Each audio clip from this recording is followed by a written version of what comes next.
नमस्कार मित्रांनो, सुप्रभात. लग्नाची बेडी या आजच्या भागामध्ये आपण बघणार आहोत की सिंधू ही पूजा करत असते. सावी म्हणत असते की अगं आई, देवाला फूल तर वाहा ना. तेव्हा सिंधू म्हणते की हो. तेव्हा मनोभावाने सर्वजण देवाला फूल वाहून प्रार्थना करतात. त्यानंतर इकडे विनायकजी सावीने गणपती बाप्पा आणि महादेव पार्वतीची मूर्ती राघव आणि विनूला गिफ्ट दिलेली असते. तर विनायक आपल्या स्कूल बॅगमधून ती मूर्ती काढतो आणि राघवला म्हणतो की बाबा, आपल्याला सावीने ही मूर्ती भेट म्हणून दिली आहे, आपण तिची सुद्धा गणपती बाप्पासोबत ही पूजा करू. तेव्हा मधू विचारते की खरंच किती गोड मूर्ती आहे ही, विनायक कोणी दिली ही मूर्ती. तेव्हा विनायक सांगतो की सावीने मला आणि बाबांना गिफ्ट म्हणून दिली. तेव्हा रत्नाकर विचारतो की काय रे विनायक, अरे आता तर गणपती बाप्पाची पूजा करतात, मग महादेव पार्वती यांच्यासोबत गणपती बाप्पाची पूजा कशी करायची. तेव्हा विनायक सांगत असतो की माझी मैत्रीण मला म्हटली की जेव्हा आपली फॅमिली असते आणि आपण एकटेच असतो, त्यामध्ये खेळायला कोणीच नसते, तेव्हा लगेच आणि आईबाबा नसेल तर मुलांना त्यांच्या आईबाबांची आठवण येईल, म्हणून तिने त्या गणपती बाप्पासोबत त्यांचे आईवडील ठेवले खेळण्यासाठी आणि त्यांची फॅमिली कशी पूर्ण होऊन सुंदर दिसेल. तर मधू म्हणते की खरंच तुझी मैत्रीण खूप गोड आहे.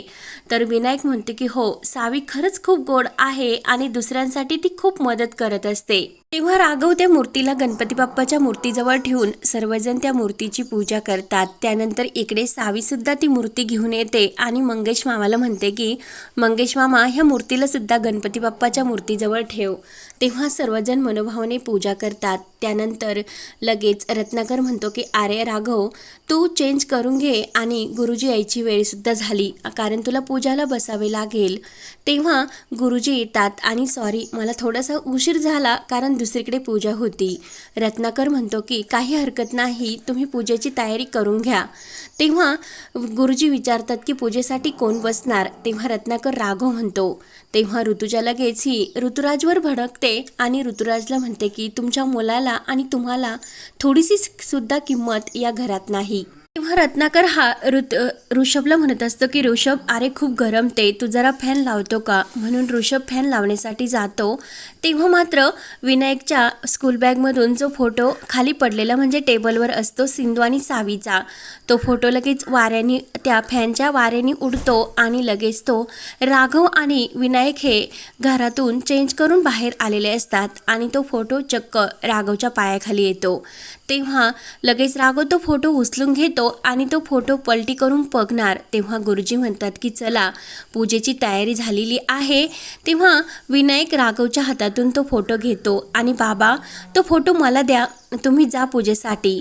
तेव्हा लगेच राघव तो फोटो बघत नाही आणि पूजेसाठी जातो. तर सर्वत्र इकडे सुद्धा सिंधू आणि मंगेशची खूप छान सर्वांबरोबर आरती गणपती बाप्पाची चालू असते आणि इकडे सुद्धा राघव आणि विनायक हा गणपती बाप्पाची सर्वांसोबत मस्त अशी आरती करतात. पूजा आरती झाल्यानंतर सिंधू, सावी आणि सर्वजण बाहेर येतात. तर गुलाबराव हा सरपंचाला घेऊन आलेला असतो. गुलाबराव सिंधूला विचारतो की काय निर्णय झाला तुमचा सर्वावर. तेव्हा सिंधूला गुलाबरावचा खूप राग येतो. सिंधू म्हणते की सावी बाळा, तुझा खेळण्यासाठी तर सावी तेथून निघून जाते.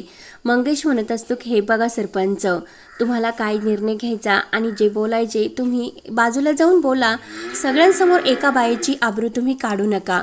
गुलाबराव काही ऐकत नाही आणि तो सिंधू आणि मंगेशचा मोबाईलमधील फोटो सर्व गावाला दाखवतो आणि ह्या त्याच बाई आहे ना, ज्या आपल्या गावाची समाजसेवा करण्याचं आव्हानतात आणि मात्र दाखवण्याचा चेहरा एक आणि बाहेर आतमध्ये वागण्याचा चेहरा एक, म्हणून सर्व गावकऱ्यांना तो फोटो दाखवून सिंधूची बेइज्जत करण्याचा प्रयत्न करत असतो.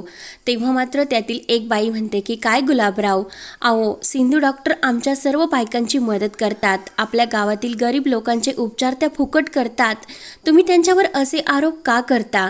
म्हणून सरपंच साहेब म्हणतात, ह्या जर आपल्या गावामध्ये येऊन अशा वागलात तर आपल्या मुलावर, बायकावर काय संस्कार होतील. त्यामुळे त्यांना मी अगोदरच सांगितले होते की जो मंगेश आहे त्याच्याबरोबर तुम्ही लग्न करा आणि नाहीतर या गावाला सोडून जा. जर अशी अनैतिक नाती आपल्या गावात असतील तर काय होणार. त्यामुळे ही नाती येथे चालणार नाही, असे सरपंच स्पष्टपणे उत्तर देतात. सरपंच साहेब सिंधूला म्हणतात की तुम्ही तुमचा निर्णय सुद्धा आम्हाला सांगितला नाही, त्यामुळे या गावात तुम्हाला थांबता येणार नाही आणि या गावातील कार्यक्रमात सुद्धा सहभागी होता येणार नाही. सिंधू म्हणते की सरपंच साहेब, तुम्ही माझ्यापासून मोठे आहात म्हणून मी तुमचा आदर करते, म्हणून मी तुम्हाला काही बोलत नाही, पण याचा अर्थ असा करू नका. मला या गावातून बाहेर काढण्यासाठी हा कुणाचा प्लॅन आहे हे मला चांगले माहिती आहे आणि त्यांनीच तुमचे कान भरले असतील.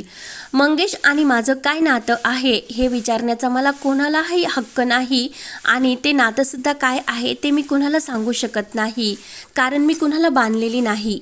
एका स्त्री आणि पुरुषामध्ये मैत्रीचं नातं तर असू शकतं ना, आणि तुम्ही मला 24 तास दिले होते, ते 24 ताससुद्धा अजून पूर्ण झालेले नाहीत.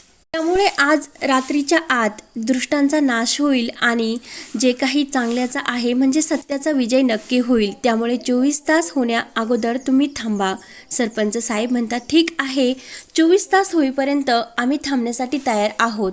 तेव्हा मात्र सरपंच गुलाबरावला घेऊन तेथून निघून जातात. त्यानंतर इकडे मंगेश हा फोनवर बोलत असतो आणि नैवेद्याची तयारी करण्यासाठी सांगत असतो. तेवढ्यात ज्योती आणि काही बायका मंगेशजवळ येतात आणि गुलाबराव आणि सरपंचांनी हे नवीन काय निर्णय घेतला आणि ते जे आरोप करतात हे असे का करतात. तेव्हा मंगेश म्हणतो की त्यांना डॉक्टरीनबाईच्या घराची जागा बळकवायची म्हणून ते हे सर्व करतात.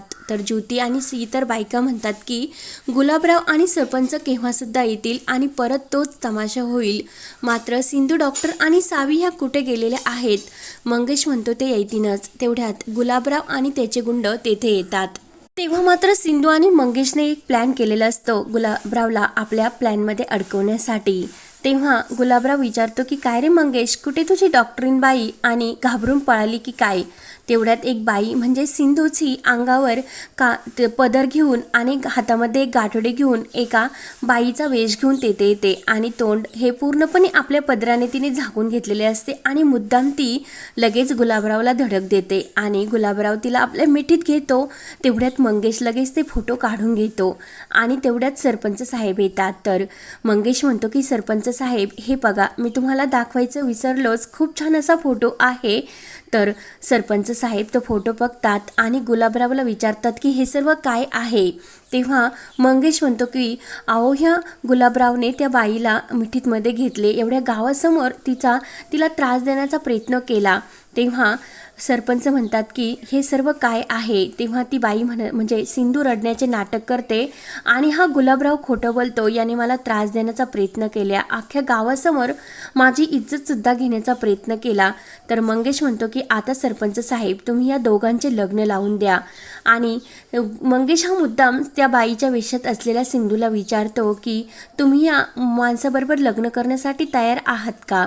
तर सिंधू हो बोलते आणि रडतच वेगळा आवाज काढत असते.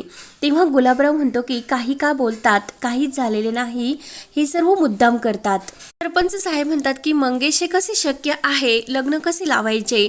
मंगेश म्हणतो की कशी काल तुम्ही डॉक्टर सिंधूला शिक्षा दिली, आमचे असे वेगळे फोटो बघून तुम्ही लगेच आम्हाला लग्न करण्याचा निर्णय सांगितला.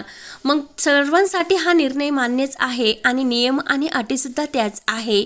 मग तुम्ही सरपंच साहेब आणि या बाईचे लग्न का लावून देत नाही. आणि जर हे गुलाबराव लग्न करण्यासाठी तयार नसतील तर तुम्ही त्यांना गाव सोडून जायला सांगा. तर गुलाबराव चिडतो आणि हे मंगेश असे काय ओरडतो असे मंगेशला म्हणतो. गुलाबराव म्हणतो की अहो सरपंच साहेब, मी या बाईशी का लग्न करू आणि मी या बाईला ओळखतसुद्धा नाही. सिंधू आणखीनच जोरजोराने रडण्याचे नाटक करते. तेव्हा सिंधू लगेच ते गाठोडे मंगेशच्या हातात देते आणि आपला चेहरा उघडा करून सर्व गावाला दाखवते. आणि लगेच गुलाबराव म्हणतो की सिंधू डॉक्टर, तुम्ही मला मुद्दाम फसवण्यासाठी हे नाटक केले होते ना. सिंधू म्हणते की कोण कोणाला फसवते हे सर्व गावासमोर आले. तेव्हा लगेच गुलाबराव बोलून जातो की मी तुम्हाला फसवण्यासाठी जे केले तुम्ही माझ्यासोबत सुद्धा तेच केले. तेव्हा सर्व सत्य सर्व गावासमोर येते. सरपंच साहेब चिडतात आणि गुलाबराव, तुम्ही सिंधू डॉक्टरच्या विरोधी मला यामध्ये अडकवले आणि त्यांच्या विरुद्ध मला बोलवण्यासाठी लागले, म्हणजे तुम्ही माझा वापर करून घेतलात. म्हणून सरपंच सुद्धा गुलाबरावर खूपच चिडतात. तेव्हा सरपंच साहेब सिंधूची माफी मागतात आणि गुलाबरावला सनकरनसी एक कानाखाली देतात. तुमचे आणि आमचे संबंध चांगले होते म्हणून मी तुमचे ऐकले, पण एका चांगल्या बाईवर मी संशय तुमच्यामुळे घेतला, कारण जी बाई गावासाठी कायम लढत असते आणि गावातील लोकांना उपचार करत असते. या गावासाठी त्या बाईने भरपूर काही केले, म्हणून तुम्ही आज सर्वांसमोर तिची माफी मागायची आणि आजच्या आरतीचा मान त्यांच्या मुलीचा आणि त्यांचा राहील असे सरपंच जोरात हे कानाखाली देऊन सर्व गावासमोर सांगतात. सर्वांना मात्र खूप आनंद होतो. सिंधू म्हणत असते की खरंच या गुलाबरावने मला फसवण्यासाठी मुद्दाम हे सर्व केले, हे तर सर्व गावासमोर आले आहे. तेव्हा गुलाबरावची मात्र सर्व गावासमोर सत्य आलेले असते, म्हणजे सिंधूने जे चॅलेंज दिलेले असते ते पूर्ण केलेले असते. दृष्टाला त्याची पापाची शिक्षाही दिलेलीच असते. तेव्हा सरपंच साहेब म्हणतात की सिंधू डॉक्टर हे गाव सोडून कुठेही जाणार नाही. तेव्हा गुलाबराव आणखीनच भडकलेला असतो आणि गुलाबराव भडकलेला असताना सिंधू आणि मंगेशनला मात्र न्याय मिळून त्यांना खूप आनंद झालेला असतो. तर पुढील भागामध्ये आता हे मंगेश म्हणत असतं की अगं तू सावीला तिच्या बाबांचे नाव का सांगत नाही. तेव्हा सिंधू म्हणत असते की एका बेजबाबदार बापाला आम्हाला शोधण्यासाठी वेळ नाही. आत्तापर्यंत पोलीस अधिकारी असून सुद्धा तो आम्हाला शोधण्यासाठी आलेला नाही. त्यामुळे मी सावीला तिच्या बापाबद्दल कधीही काही सांगणार नाही. तर पुढे काय काय होत राहणार हे पाहण्यासाठी आपल्या चॅनलला नक्की सबस्क्राईब करत राहा. धन्यवाद.